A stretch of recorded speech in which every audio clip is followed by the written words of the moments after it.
테슬라를 2016년 말부터 해서 40불대에 9천에서 7천만 원 정도 매수를 합니다. 6천만 원 정도 수익을 냈다. 이때 3,500만 원 정도 660불대에 다시 매수를 합니다.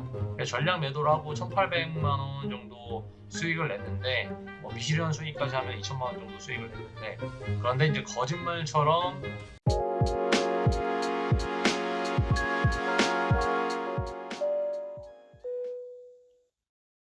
네, 안녕하세요. 파이럿입니다. 오늘은 제 6년간의 테슬라 투자 이야기에 대해서 좀 말해보려고 하는데요. 그동안 제가 경제상식 이야기를 많이 했었잖아요. 근데 지인들이 노잼이라고 해가지고 겸허히 그 피드백을 받아들이고 약간 이런 재밌는 제 투자 이야기도 썰을 풀어보려고 합니다.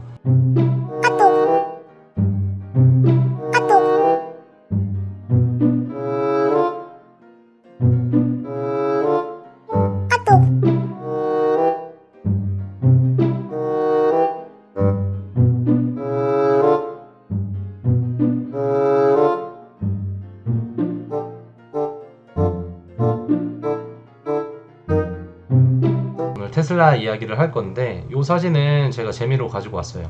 테슬라 모델 이름들을 앞글자를 따면 섹시 카rs가 되거든요. 그래서 모델 S, 3, X, Y, 사이버트럭의 C, ATV A, 로드스터 R 이렇게 하면은 섹시 카rs가 완성이 됩니다. 그래서 오늘은 섹시한 주식인 테슬라에 대해서 얘기를 해보려고 합니다. 투자 얘기를 하기에 앞서서 제 인생 스토리도 어느 정도 얘기를 해야 되거든요. 왜냐면은 다 전기차 투자에 대한 빌드업입니다. 저는 이 여행을 좋아해서 세계 34개국 정도 여행을 했고, 남미, 그 다음에 아프리카, 유럽, 오세아니아, 호주, 뉴질랜드, 동남아 포함해서 여행을 많이 했습니다. 그 중에서 가장 인상 깊었던 곳은 2014년도에 여행을 했던 볼리비아 우유니 사막인데요. 이 우유니 사막을 가면은 이게 염호입니다. 염호. 소금 사막인데 소금 사막에 물이 이렇게 우기에 고이게 되면은 바닥에 이 거울처럼 돼요. 그래서 하늘이 똑같이 땅에 비치게 됩니다. 그래, 요 사진도 이제 제가 찍은 사진인데, 가면 이렇게 하늘이 땅에도 보이는 데칼코마니가 되고, 밤에 가면은 이 하늘에 은하수가 펼쳐지고, 사막이니까 또 건조하니까 은하수 엄청 잘 보입니다. 별이. 그 은하수가 또 바닥에도 비치면서 여기에 서 있으면 마치 우주에 와 있는 것 같은 그런 착각을 일으킬 정도로 엄청나게 아름다운 곳이죠. 여기를 왜 자꾸 얘기를 하냐, 여기는 아까 소금 사막이라고 말씀을 드렸잖아요. 차를 타고 3시간, 4시간을 가도 끝도 없이 이 소금 사막이 나옵니다. 수만 년 전에 바다였던 곳이 땅이 융기하면서 이런 소금 사막이 된 곳이기 때문에 이 땅 안에 다양한 광물들이 많습니다. 소금뿐만이 아니라요. 요거는 이 땅을 까면은 이 안에 이런 소금 결정체들이 있어요. 물도 있고. 근데 이 얘기를 왜 자꾸 하냐? 그 땅 안에 또 이런 리튬이 있습니다. 리튬이 뭐죠, 여러분? 리튬은 전기차 배터리의 주요 소재잖아요. 그래서 이 리튬이 남미에 많다. 특히 볼리비아에 매장량이 많고, 칠레가 이제 생산량은 더 많은데, 아무튼 남미에 리튬이 많다라는 것을 말씀을 드리고 싶었고, 제가 남미를 여행을 하면서 이런 거를 보게 된 게 다 전기차를 투자를 하기 위한 운명적인 경험이 아니었나 라고 말씀을 드리면서 세계 여행 썰을 좀 풀어봤고, 세계 여행이 끝나고 나서 2015년도에 D증권사에 입사를 하게 됩니다. 우리나라 1등 증권사였고, 입사를 하면 D증권사에서는 8개월 동안 PB사관학교라고 해서 신입사원 교육을 합숙 훈련을 했습니다. 그래서 이 8개월 동안 시황도 발표하고 공부도 하고 실제 투자도 하고 그다음에 시험도 보고 하면서 계속 훈련을 받았죠. 8개월 뒤에 2016년도에 이제 수료를 하게 됩니다. 여기에 제가 있죠. 수료를 하게 됐는데, 그때 이제 발표를 엄청나게 많이 했다고 했잖아요. 근데 그때 발표를 할 때 제가 전기차 섹터 테슬라에 대해서 굉장히 좋게 생각을 하고 있었습니다. 그래서 전기차 섹터 내지 테슬라에 대한 발표를 많이 했는데, 제가 아직도 기억하는 게 인재개발실인가 어디 그 과장님께서 왜 적자만 나는 기업을 자꾸 얘기를 하냐라고 말씀을 하시길래 제가 생각하는 전기차 산업에 대한 성장성과 테슬라라는 기업의 비즈니스 모델의 매력에 대해서 열변을 토했었죠. 이러한 발표들이 어느 정도 어필이 되었는지 8개월의 연수가 끝나고 수료식에 글로벌 투자 전략 발표를 하게 되는데 그 대표 발표자로 이제 제가 선정이 되게 됩니다. 여기 계신 분이 이제 홍성국 사장님인데 지금은 이제 민주당 국회의원이 되셨습니다. 그리고 입사를 하고 나서 2016년도에 홍콩 여행을 갑니다. 근데 저는 이제 여행을 가도 투자와 관련된 경험들을 하는 것을 좀 중요시 하거든요. 그 이유는 제가 가장 좋아하는 투자의 구루인 피터 린치 때문입니다. 이제 피터 린치 같은 경우는 월가 영웅이라고 불리는데 이 피터 린치의 투자법이 생활 속에서 투자를 하는 겁니다. 잘 아는 기업에 투자를 해라. 당신이 약간의 신경만 쓰면 직장이나 동네 쇼핑 상가 등에서 월스트리트 전문가들보다 훨씬 앞서 굉장한 종목들을 골라갈 수 있다 라고 이제 말씀하시는 게 이제 피터 린치고, 진짜 농담 아니고 10살짜리에게 2분 안에 설명 못하면 보유하지 말아라 라고 이제 말씀하실 정도로 심플한 투자법을 갖고 계신 분입니다. 그래서 저도 이제 피터 린치를 좋아하기 때문에 홍콩 여행을 갔을 때도 제가 투자를 하려고 생각하고 있는 그런 기업들을 막 방문을 했어요. 투자와 관련된 곳들을. 그래서 항생은행을 방문을 해서 이 객장 안에도 가보고 이 뱅커들이 고객들과 상담하는 모습들도 지켜보고 막 이랬거든요. 그리고 뭐 평안은행도 가보고 뭐 중국 공상은행도 가보고 막 이랬습니다. 그리고 이제 홍콩을 가면 이런 레드캡들이 많잖아요. 택시들 이쁘잖아요. 그런데 이제 저는 이제 택시 사진을 찍는 게 아니라 여기 이제 모델 S, 여기 모델 S, 테슬라 모델 S 사진을 찍고 막 그랬어요. 그리고 마카오를 여행을 가서는 이제 모델 S 체험장이 있었는데 모델 S 체험장에서 직접 모델 S를 체험을 했죠. 이것저것 만져보고 모델 S를 봤는데 이게 5년 전이잖아요. 5년 전인데 이 전기차의 완성도에 대해서 굉장히 이제 매료가 됐었습니다. 그래서 이때부터 더 테슬라에 대한 확신을 갖게 되었고, 심천 여행을 할 때는 이제 심천 증권거래소를 또 방문을 했습니다.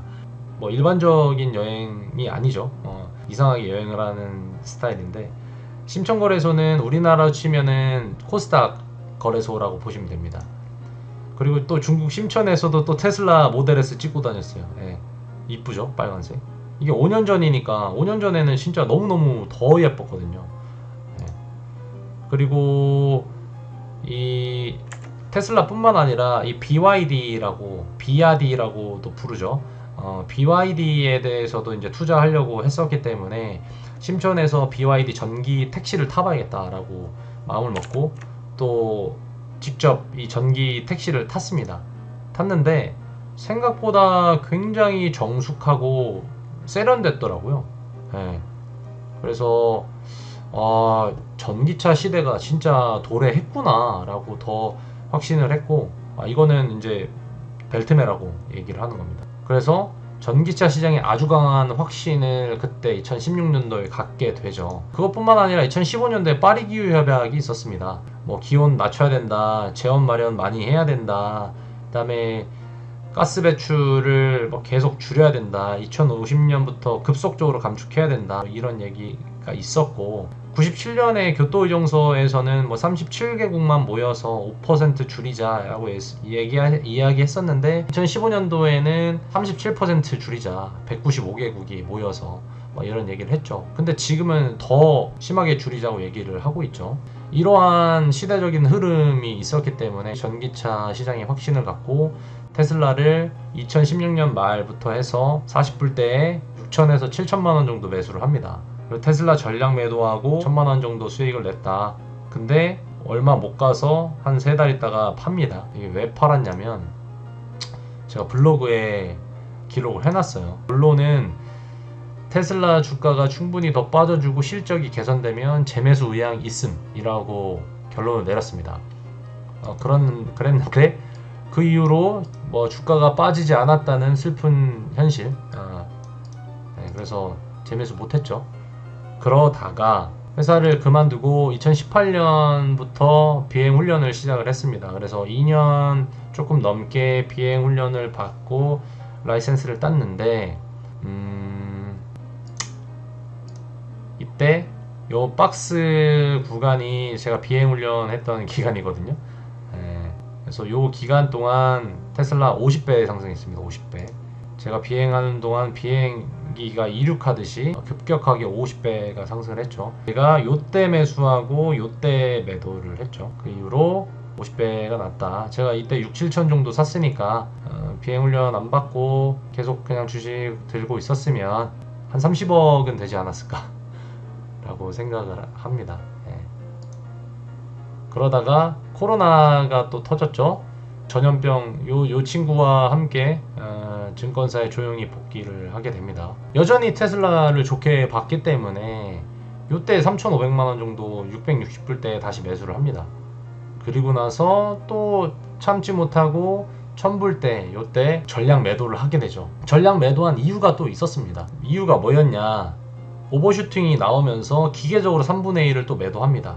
분할 매수, 분할 매도의 원칙에 따라서 3분의 1을 매도를 해서 요때 아마 요때인 것 같아요. 10월 25일 11월 9일 요때인 것 같은데 43%, 65% 수익을 내면서 1000만원 정도 실현손익을 내고 그 다음에 1200불까지 기다렸다가 요때 뭐 감마 스퀴즈니 숏 스퀴즈니 막 얘기가 나오면서 더 갈 것 같았습니다. 근데 그러다가 이때 장대 연봉이 나오면서 폭락을 하게 되죠. 그거 이유는 뭐냐면 일론 머스크가 지분을 매도하겠다라고 발표를 하면서 그때 폭락을 했습니다. 그 빌리어네어 텍스 때문에 억만장자세를 내기 위한 재원 마련을 해야 된다라는 이유로 매도를 하고, 또 일론 머스크의 동생, 친동생도 매도를 했습니다. 테슬라의 내부자들도 대량 매도를 하게 되죠. 그래서 이런 이유들로 인해서 뭐 테슬라의 장기 성장성은 확실하지만 단기적으로는 900불대까지 빠질 것 같다. 그래서 이때 다시 매수를 해야지 하고 전량 매도를 했습니다.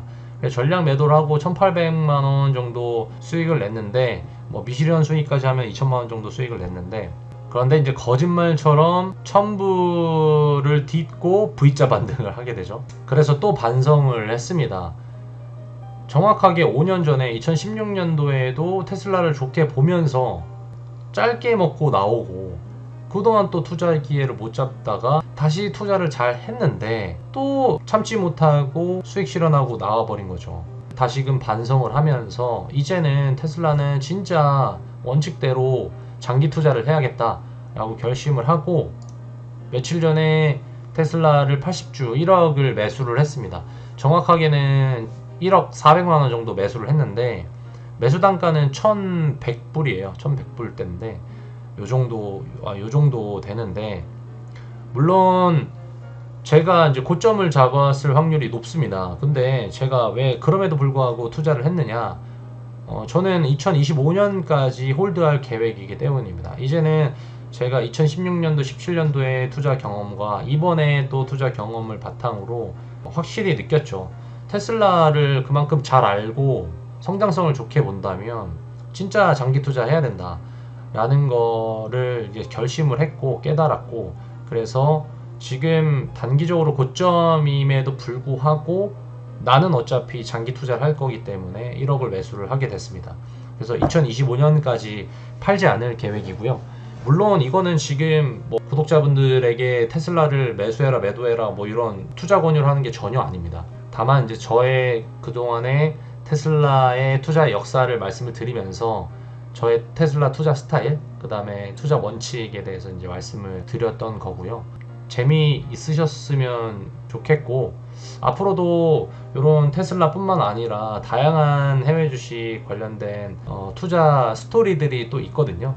그런 것들을 썰을 풀어나가는 컨텐츠를 하나씩 만들어 보려고 합니다. 오늘 처음으로 제가 직접 편집 프로그램 쓰면서 해보았는데 귀엽게 봐주시고, 앞으로도 좋은 콘텐츠로 또 돌아올 테니까요. 구독과 좋아요 부탁드리고 오랜 시간 시청해 주셔서 감사합니다.